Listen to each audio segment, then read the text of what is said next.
Welcome to County Report this week. I'm Lorna Virgili, and thank you for watching. Coming up in the next half hour, health officials continue to urge residents to get a flu shot. Plus, primary elections are less than 5 months away, and the Board of Elections needs bilingual poll workers. And later, thousands of law enforcement officers take a plunge in the Bay to support a good cause. But first, it was a packed house as County Executive Ike Leggett hosted his third Fiscal Year 2019 Operating Budget Forum at the Civic Center in Silver Spring. Residents were eager to ask questions and raise their voices to support education, pedestrian safety, and immigrants in our community. The deficit surpasses $200 million. With a promise of no increase in property taxes, Executive Ike Leggett reassured residents that the budget will be balanced and reserves will remain untouched. In 11 years in office, the executive has closed $3.5 billion in budgetary gaps. In order to close all of those gaps, I've had to do some things that were very, very difficult and not pleasant. We reduced our employment by employees force by 10%, 1,254 employees, I think. We eliminated cost of living adjustment for a period of time, merit and pay for our employees. We reduced our health care contributions, our retirement contributions. We furloughed employees. We did all of those things. If you go back through the midst of the recession, there's no governor, no county executive, no mayor that did all of the things that I've just described. And repeat that. There's no mayor, no county executive, no one that did all of those things to his workforce. Some people did some of those things. We did them all. And as a result of that, we were able to close those gaps. And I'm not going back there. I'm not going back there. That's why it's hard. We also significantly reduced our budget for the libraries by almost 30%. I'm not going back there. So it means that we're going to have to make adjustments in other places in order to do this. That's why this is very, very difficult. As his last term comes to a close in December, Leggett has hosted nearly 60 of these budget forums during his tenure, granting county residents the opportunity to ask questions about government spending and show support for their community concerns. I thought it was hopeful that he looks like he's going to have his staff look into it, and I'm really hoping that they'll follow up with us appropriately. We've been asking for these improvements for over 20 years, so we're really hoping that the county executive will take this issue seriously on Dale Drive. The safety issues for pedestrians are dire, and I feel like my life is at risk when I walk on the road. My neighbors all agree, and we are really hoping that they'll actually do something about it. This particular audience advocated for additional funding for the Gilchrist Center for Immigrants, Montgomery College, and MCPS. Also finding a good tenant for the building Discovery Communications would leave behind once they moved to New York City, and for the creation of a legal fund for representation of immigrants. Tonight I came to support the Montgomery County Deportation Defense Fund to ensure that immigrant families in Montgomery County have accessible and legal representation, especially in deportation cases. I'm really struck by what a great process this is. It's a credit to the county executive that he takes the time to go to all 5 districts of the county to hear from hundreds of constituents about libraries, parks, schools, community college, everything.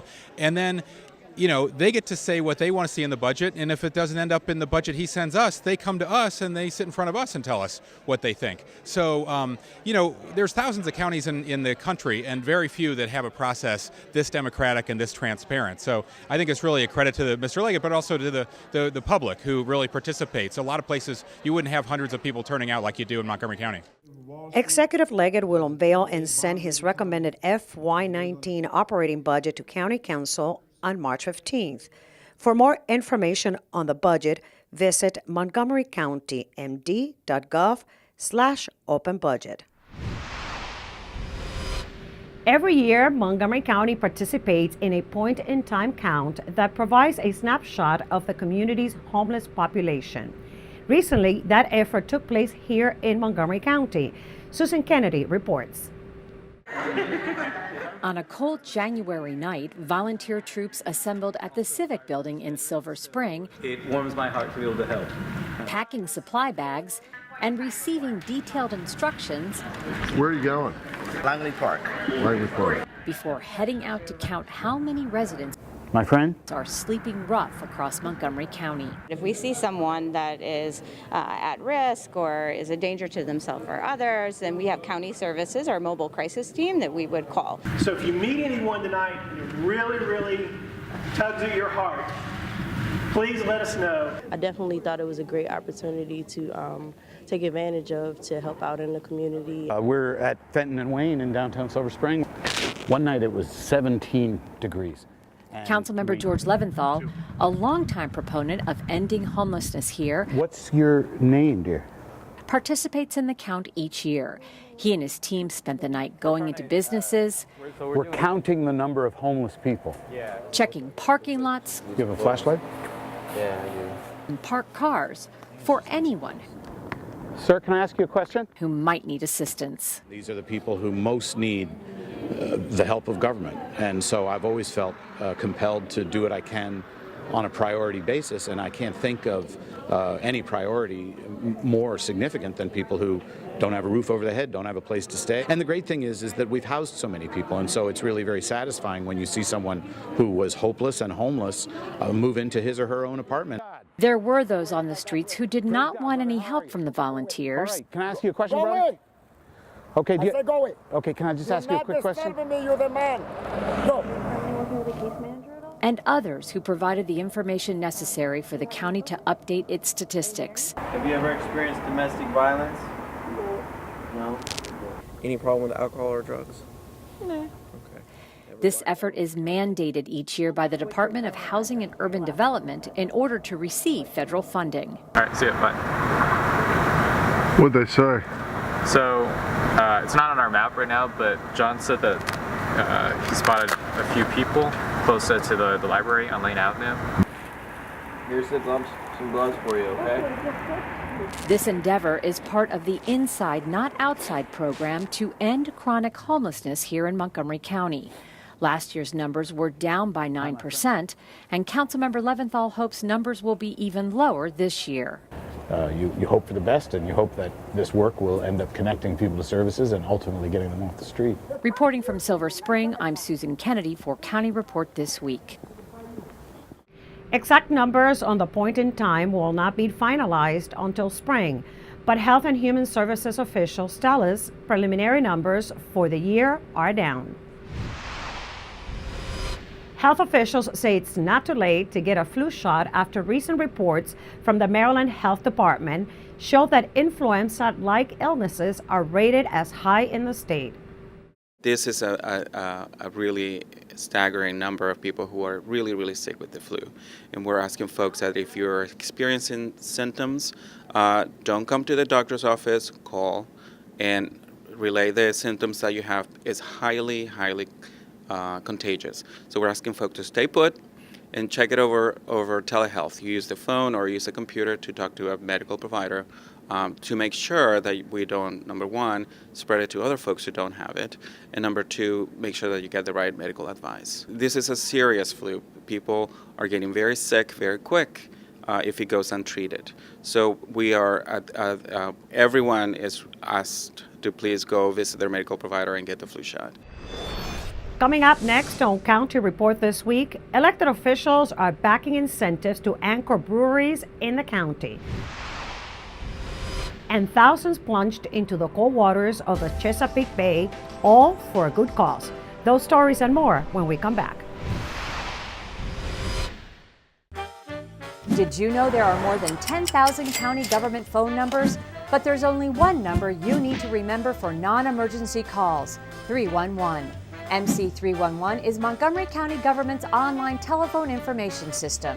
Need information? Have a problem or complaint? Trying to locate a county government facility? Call 311. The call center is open Monday through Friday, 7 a.m. to 7 p.m. The website is available 24 hours a day, 7 days a week. In Montgomery County, we have a goal to reduce waste and recycle 70% of all waste by 2020. By recycling and reducing waste, we save natural resources and make our community even better. So recycle at home, work, school, everywhere, and keep recycling going.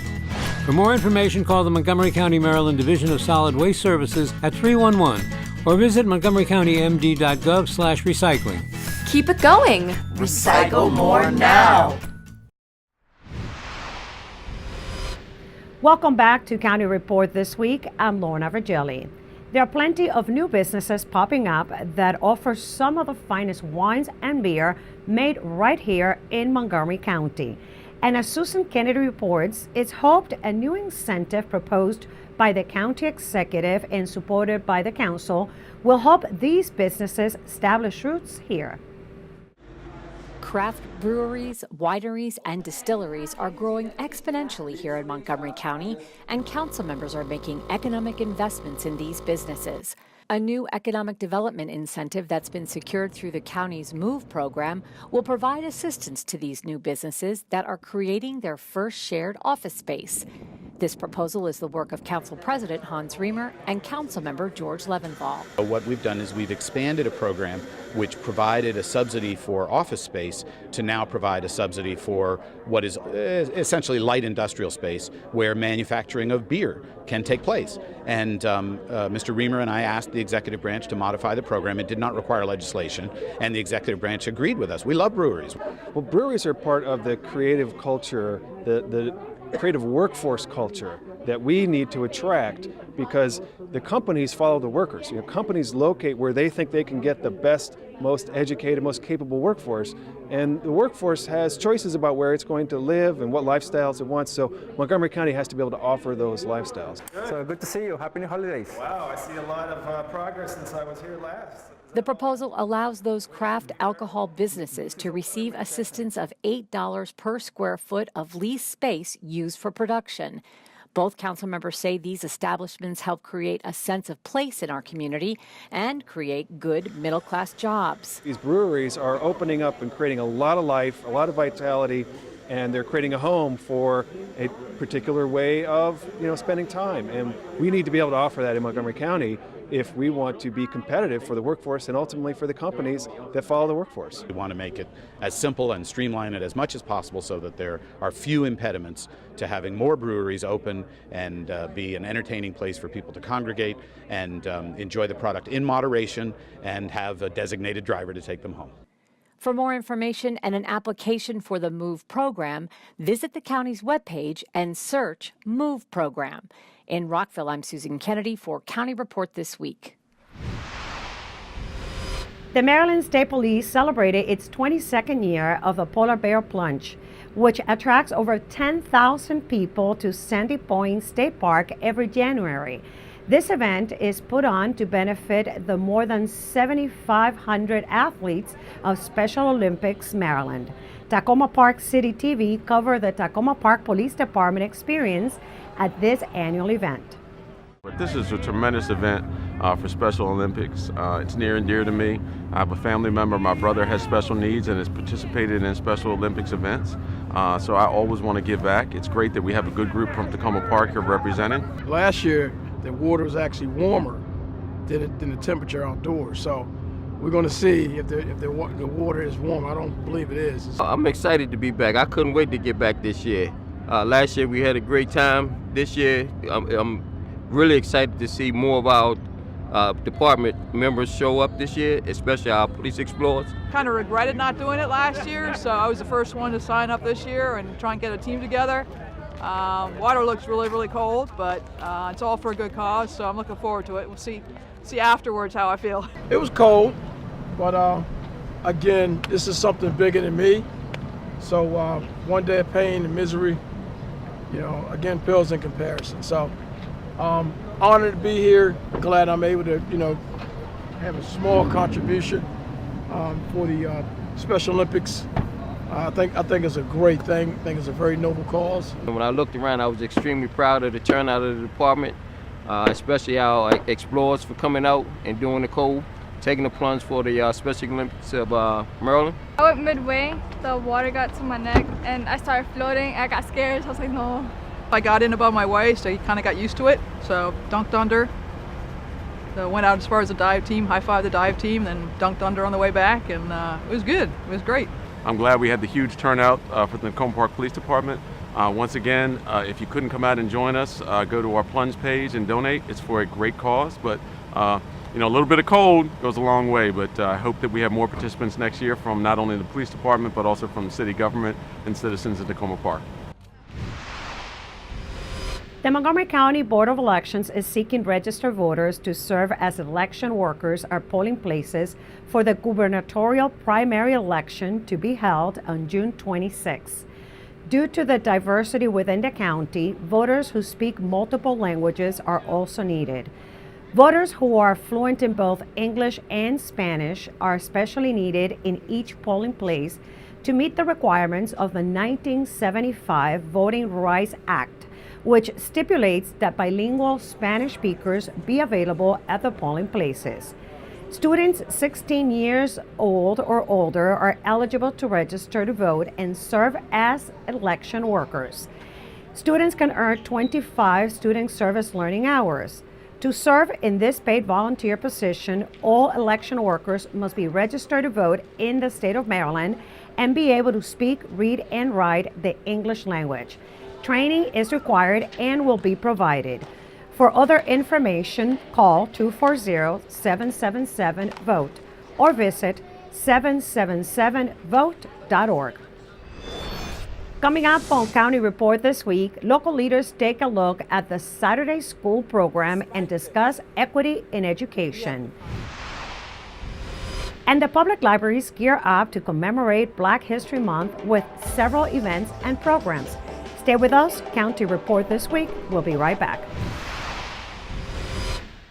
Introducing Ride On Extra, coming to Route 355, fall of 2017. The bus with less stop and more go. Regular Ride On service has 80 stops between Lake Forest Transit Center and the Medical Center Metro Station. Ride On Extra has 85% fewer stops. Plus, Ride On Extra is all about the extras. Free Wi-Fi, USB charging ports, real-time info displays, and runs every 10 minutes. It's Ride On Extra. Less stop, more go.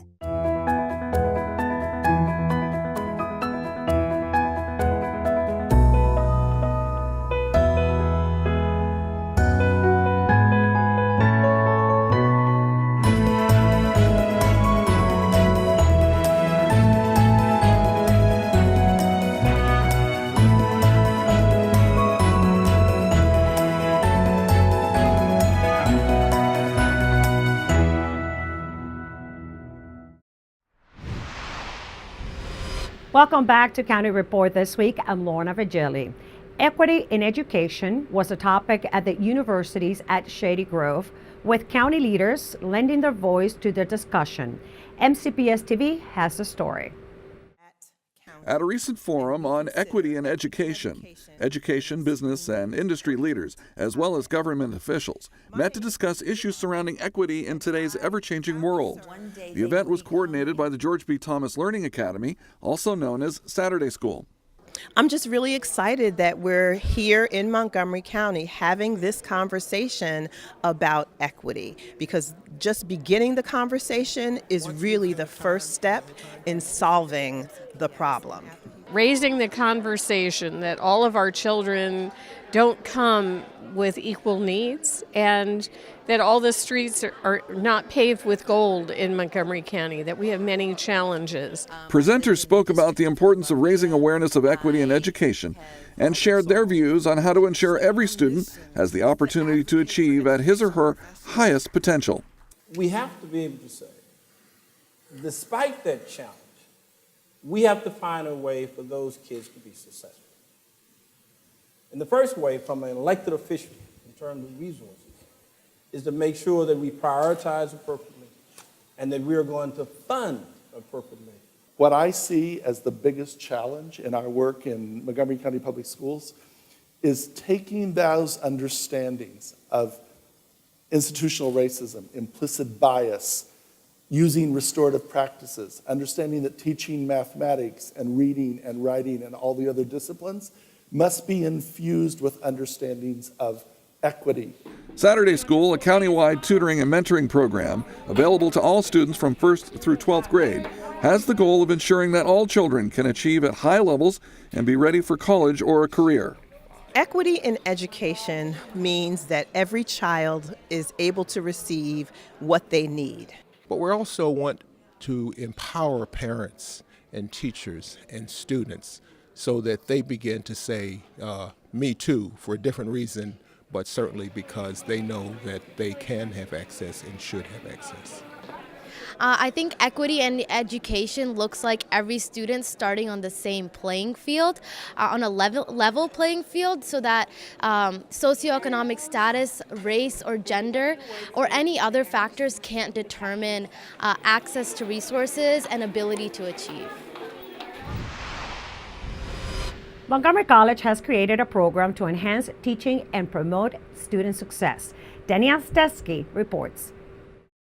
A group of part-time and full-time professors has been selected to participate in the Scholarship of Excellence in Teaching, a one-year interdisciplinary program that has started this spring.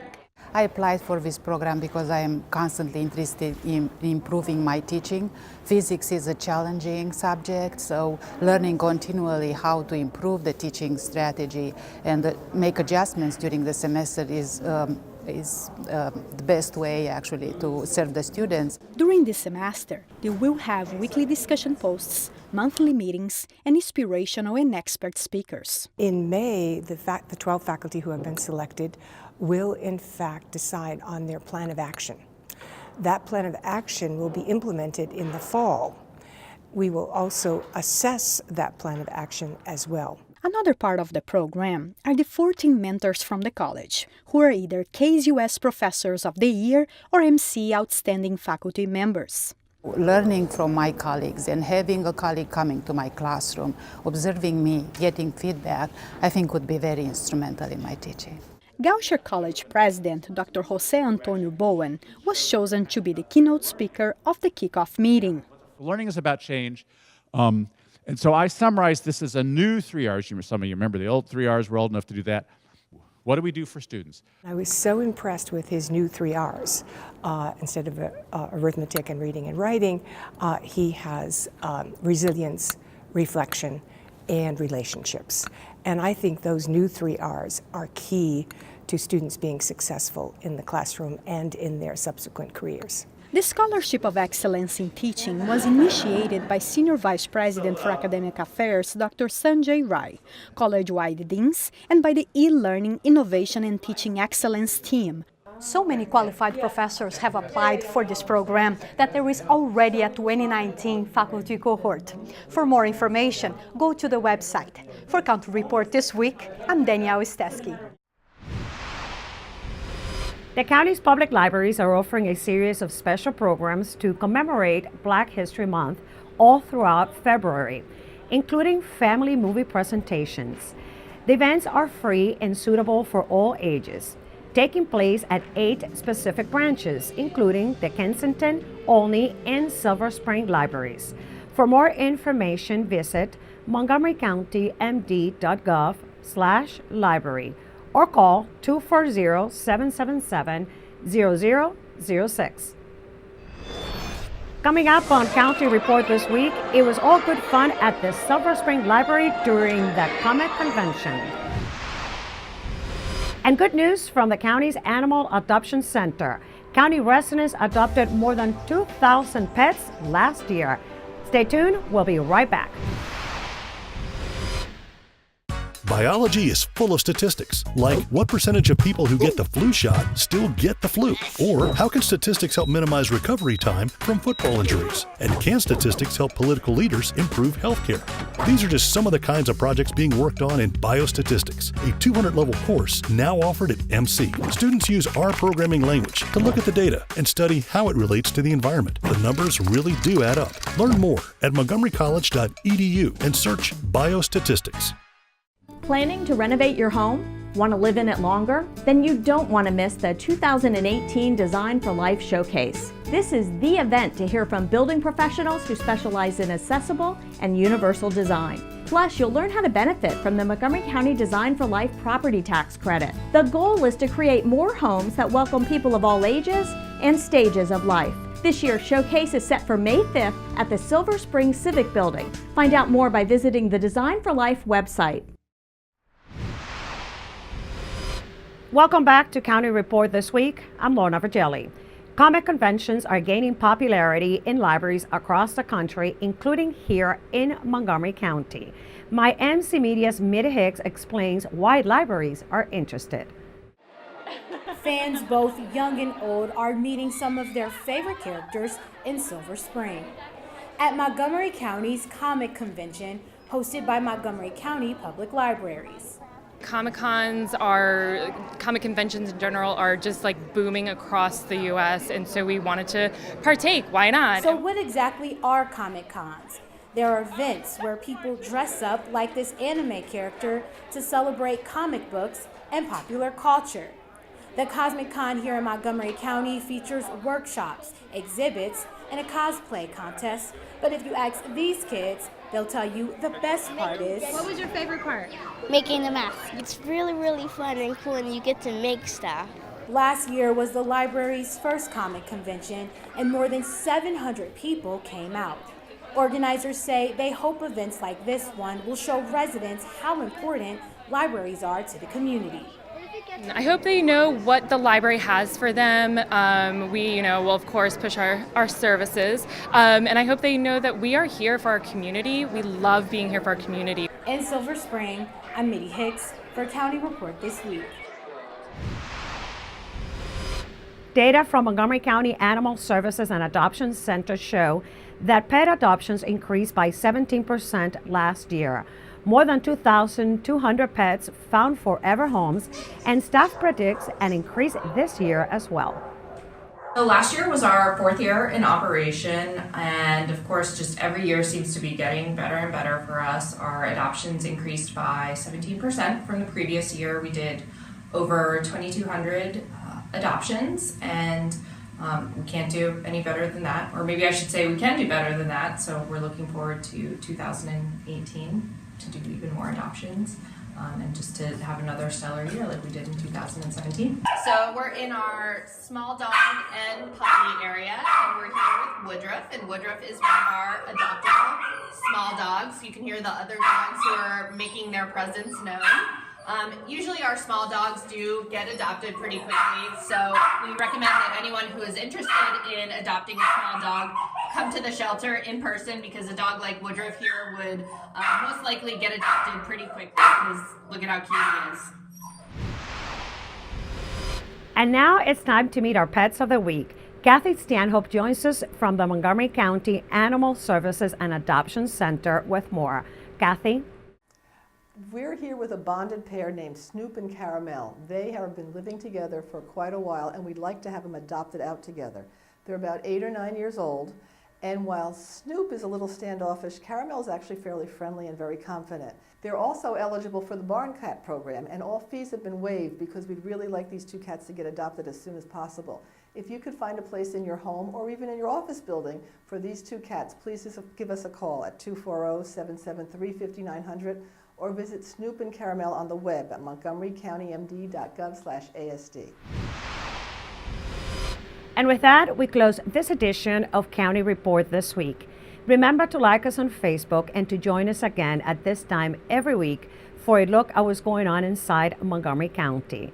We leave you today with some beautiful music from a concert that was recently played in the gym at Montgomery Village Middle School, featuring some incredibly talented young musicians alongside the Montgomery Philharmonic. Enjoy. I'm Lorna Virgili, and thank you for watching.